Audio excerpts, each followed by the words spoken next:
বাংলাদেশের চলচ্চিত্রের ইতিহাসে রোজি আফসারীর নাম আজও উজ্জ্বল।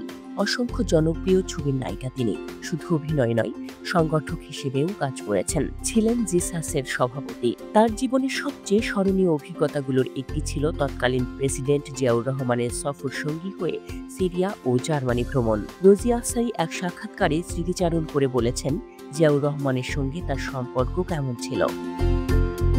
১৯৭৬ সালের এপ্রিল মাস ঢাকায় অনুষ্ঠিত হচ্ছিল দেশের প্রথম জাতীয় চলচ্চিত্র পুরস্কার বিতরণী অনুষ্ঠান।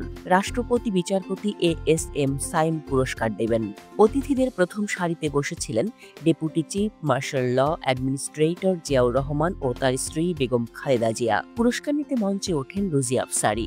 তখনই প্রথম দেখা জিয়াউর রহমান ও খালেদা জিয়ার সঙ্গে। রোজি স্মৃতিচারণ করে বলেন, আমি যখন মঞ্চ থেকে নেমে আসছি তখন বেগম জিয়ার সঙ্গে চোখাচোখি হলো।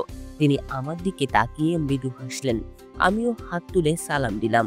সেদিনের সেই মুহূর্ত আজও আমার মনে আছে। কিছুদিন পর একদিন তথ্যমন্ত্রী শামসুল হুদা চৌধুরী ফোন করে রোজিকে ডেকে পাঠালেন। তিনি ছিলেন রোজির বাবার ঘনিষ্ঠ বন্ধু। রোজি ভেবেছিলেন হয়তো কোনো চলচ্চিত্র উৎসবে অংশ নিতে পাঠানো হবে, কিন্তু পরে জানা গেল এবার তিনি যাচ্ছেন একেবারে রাষ্ট্রপতির সফর সঙ্গী হয়ে বিদেশে।